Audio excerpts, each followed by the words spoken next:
So have you seen the new viral clip of Kevin Hart's new interview where he's kind of responding to Katt Williams and his claims of him being a industry plant? No, I haven't seen that. So look, this whole thing is pretty interesting because after Katt Williams' nuclear interview on Club Shay Shay, that this blue Club Shay Shay put it in a new stratosphere, and I think became either the second or the most watched interview of all time on YouTube, and so. In that interview, he threw a little shade at Kevin Hart and basically said that he was didn't basically. He said it. Yeah, claimed that he was an industry plant, and it looks like Kevin Hart decided in that sense to take the high road.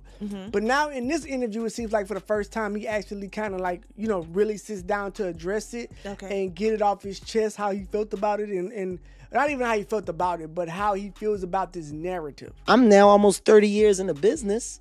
My first 15, well, I'm figuring it out. And it wasn't until I figured out a way to grow this fan base in stand-up comedy that I went to them and said, hey, you said that you guys need a possibility of return. Here's my ticket sales. Here's what I've worked hard and here's what I've grown for the last 15 years. These people pay money to come see me. I'm putting asses in seats. Why can this not transfer over to box office revenue? Well, you don't have an excuse. So what I'm going to do, I'm going to present you with the opportunities that I feel are low risk, high reward. So for studios, hey, spend $12 million on a movie. Think Like a Man was $12 million. This is the information that people don't know and don't have. There's this assumption that these fucking opportunities just come out the woodwork. It was $12 million from Screen Gems. And Think Like a Man, I think I probably got, I don't know. I may have gotten paid. Shouts out to Packer. I think I probably got close to $1 million for that movie. This was one of my first big paydays for a movie. It's somewhere in that space if I'm not exact. I apologize. But the movie of $12 million. Okay, this is the thing that's bothering me a little bit. They childish because that is a beautiful black woman, and the fact that he looked 12 and she looked like an Amazon. I wasn't gonna say. I don't know why this is bothering me, but they could say anything. They should have brought his chair closer, pushed her chair back, put them behind like a desk. But this is a wild. Not only visual. that, could he have on some grown man clothes? Give him a different angle. Where it's just even the way he dressed, it make it not look right. Maybe if he was wearing a suit, but she just looked like. His whole body is like the size of her arm from her elbow to her shoulder. It's just crazy. I don't know. Okay, I'm done. Went on to do $90 million. The movie only came from Steve Harvey's book. Steve Harvey's book, which was just a book deal that Steve had, just so happened to become the biggest book. The stars lined up for these two things that were just business opportunities for the people at hand. Steve saying, I want to write a book, and this is my idea to write a book. Steve didn't know that he would come out and be a #1 selling author, and this book would go on to be one of the biggest things that he could attach himself to. He could go on and write other. Steve didn't know that the producer would come up and say, I want to make this a movie, and then they went and got Screen Gems to agree, and Screen Gems said, we'll do it, but it has to be a very smart budget because we're not going to put out a crazy risk where we don't know what the reward would be. Well, guys, we want you to do it because look at the success of the book. People know the title. We think we can win here. I don't know, guys. Let me do the groundwork, and I'll come back to you. Will Packer did it, comes back with a plan. He's got a group of actors and actresses that can participate for a fee that's smart that the studio jumped up to. Okay, movie does $90 million. All of a sudden, Kevin Hart on the big screen makes sense now because they made money. So me and Will go, well, what do? We got to get another idea.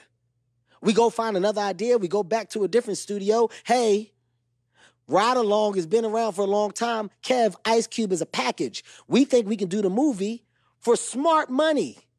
It's $20-some million.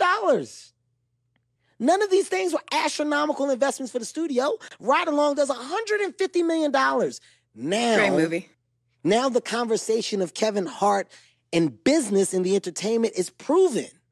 So now the opportunities for stardom or leading man positioning, it's based off of fucking revenue attached to business decisions. It sounded like Kevin Hart wanted to get that off his chest for a long ass time. He been thinking about this shit. He had the whole story. He had his parts. Like he had put together a comedy bit. Look, goddamn, that got me fucked up. So I agree. I see what he's saying. Yeah. What do you think? I agree. He really want to say "fuck you, Katt." That's what he really want to say, but he had to find an intelligent, an intelligent way to say it. He had the numbers. He had, a plan, and he probably has wanted to get this off his chest because he was dragged a little bit in the interview. So I agree. I like the way he presented it. Well, and also you got to think about from his perspective. And I would like to hear Katt Williams' response because I want to hear what he has to say, and then also because there are counter arguments to be had, and there are counter conversations that he had that probably painted the way he sees it. So, like he was saying, if we're up for the same movie, and I know that to go through that door that they asked me to do A, B, and C, and then I see you on the other side of that door, you did the A, B, C. I'm thinking, and so. I don't know. I think that that's part of it. So yeah, I don't think that he did a terrible. And look, I love Kevin Hart. I don't think he did a terrible job explaining himself. I think he did a great job. I think that makes a lot of sense. I think that that's probably more likely what happened. And sometimes that's just the way the cookie crumbles. And he was in the right place at the right time, played his cards right, and kept it going once he found a way.